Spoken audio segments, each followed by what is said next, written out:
Olá, você que me assiste, tudo bem? Seja bem-vinda, seja bem-vindo a mais uma aula. Meu nome é William e você está no canal Escola de Eruditos. Continuando nossos estudos sobre a magia dos Salmos, hoje eu quero falar sobre as forças angelicais que atuam através dos Salmos. Anjos são inteligências, são consciências, são espíritos superiores que foram criados pela vontade divina, ou seja, pelo Verbo, pela vontade do Criador, para que eles atuem em tudo aquilo que é manifestado na matéria e inclusive nos reinos invisíveis. O que eu quero dizer é que os anjos, como consciências, como poderes, atuam desde o reino molecular até as grandes galáxias, deixando tudo em pleno funcionamento. É como você observar uma planta, o que faz a planta germinar na terra, crescer e dar seus frutos, é uma consciência. Por isso nós podemos dizer que as plantas são seres vivos. Assim como tudo que existe e que tem vida, estão sob a influência dessas consciências angelicais.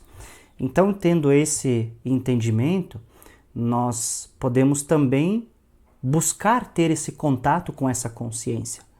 Como Paulo escreveu na carta aos Hebreus, capítulo 1, verso 14, ele disse que os anjos são espíritos ministradores em favor daqueles que hão de herdar a salvação. Ou seja, a salvação é a nossa própria evolução, sublimando todo o nosso ego em um espírito de luz, nos unindo com o divino, para que assim a gente possa cada vez mais estar conectado com o absoluto, se unificando com o absoluto. Então, se ele diz que são espíritos ministradores, ministradores quer dizer que estão a favor de Deus, eles trabalham para Deus. E se trabalham para Deus em nosso favor, quer dizer que nós podemos ter esse contato com essas consciências. E uma das formas é justamente através dos salmos, tá?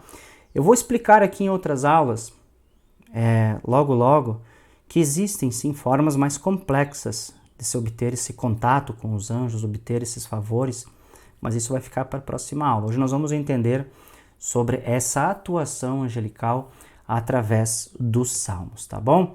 Bem, pessoal, como eu disse, os anjos sendo essas consciências da pura verdade criada pelo Eterno, todas as ações que transcendem as capacidades intelectuais, assim como as espirituais dos seres humanos, quem realiza a ação são essas consciências, ou seja, parte de nós o querer, mas aquilo que está fora do alcance das nossas mãos, quem atua, quem realiza são os anjos. Por isso que quando a gente fala de magia angelical, nós sabemos que os salmos foram escritos com diversas finalidades de louvar a Deus, de adorar a Deus, de pedir socorro na hora da necessidade, de agradecimento.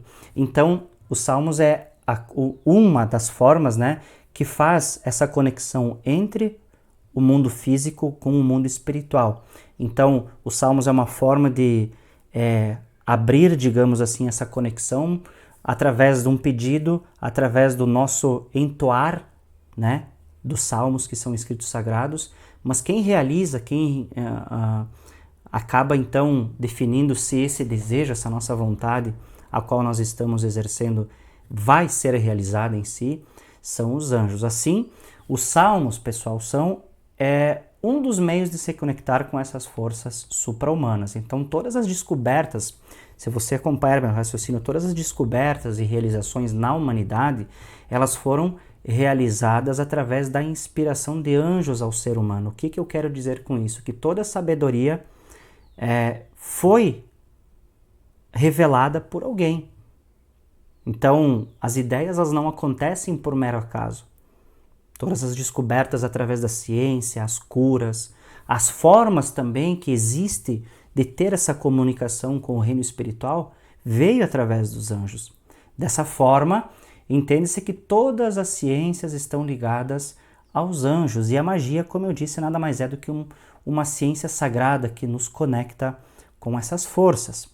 Então, tudo que existe na criação, pessoal, tudo, até o neutrino, que é a menor partícula existente, até as grandes galáxias, tudo está ligado aos anjos.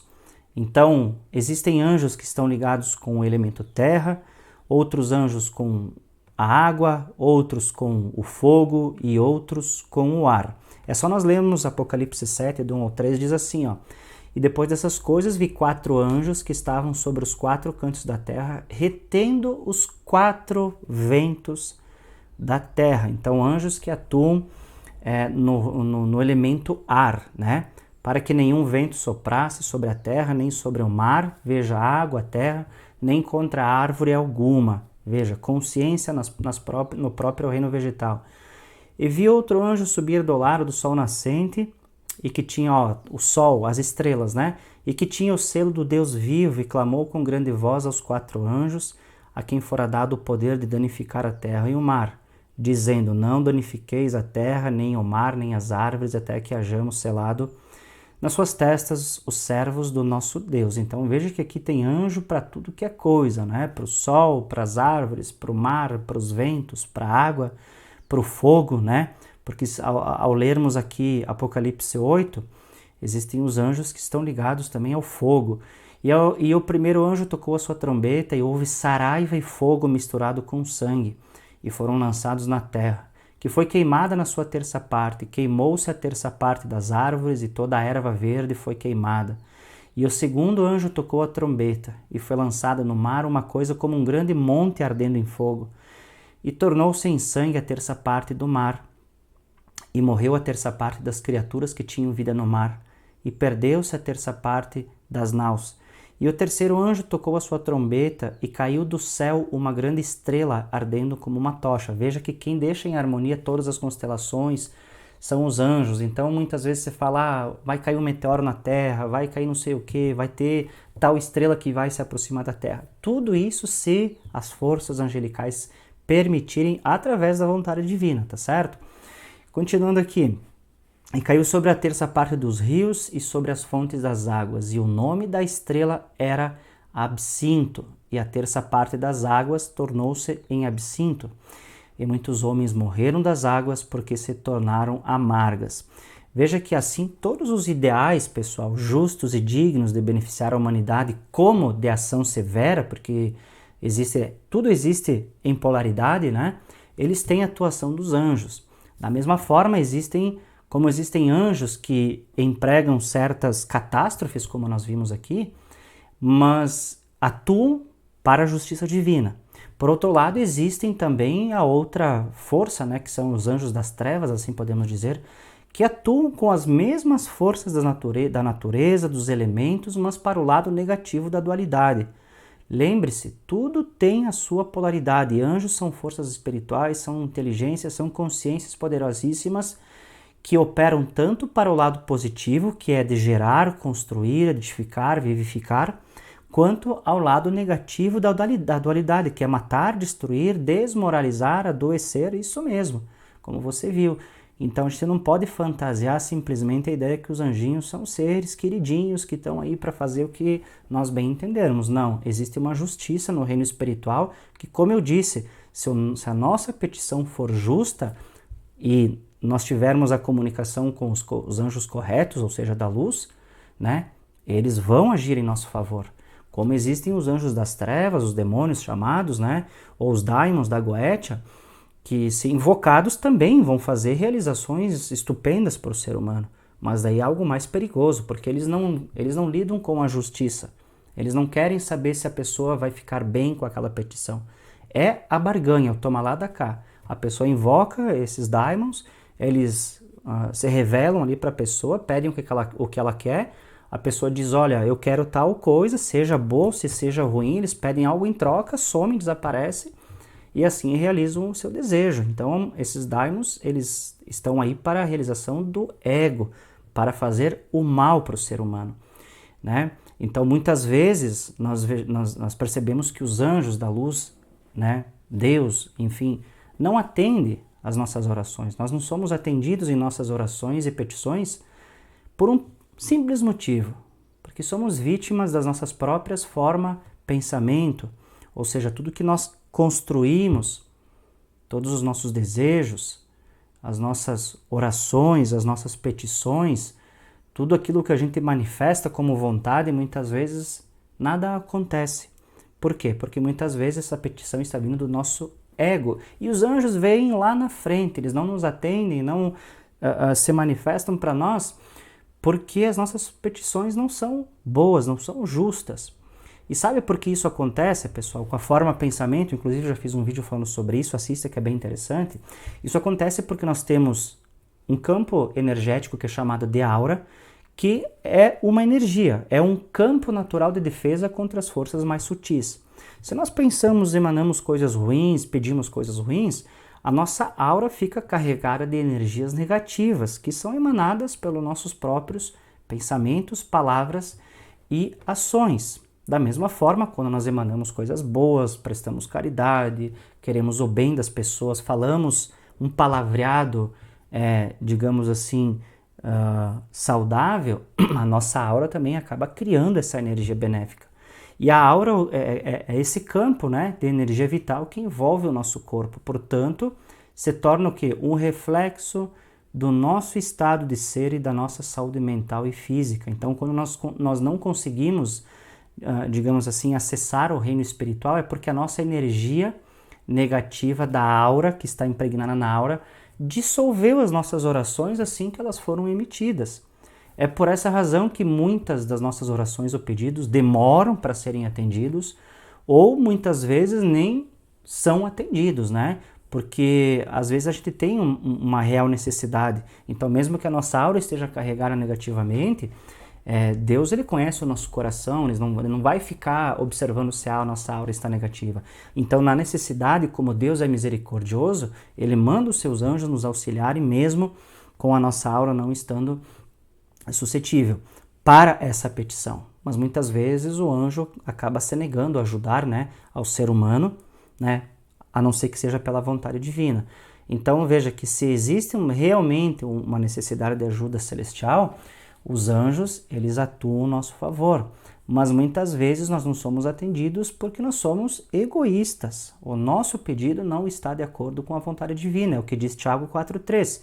Pedis e não recebeis, porque pedis mal, para o gastardes em vossos deleites. Então, muitas vezes nós passamos por dificuldades por nossas próprias ações. Não responsabilize diabo, demônio, daimons ou o que quer que seja, porque muitas vezes, a maioria das vezes, né, 99,9% é da nossa responsabilidade que nós não somos atendidos.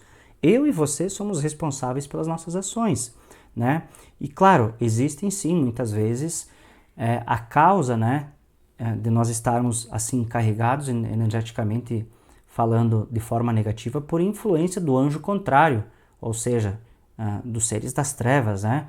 Assim o nosso espírito fica como se estivesse em desarmonia, né? E não consegue então essa conexão para se equilibrar.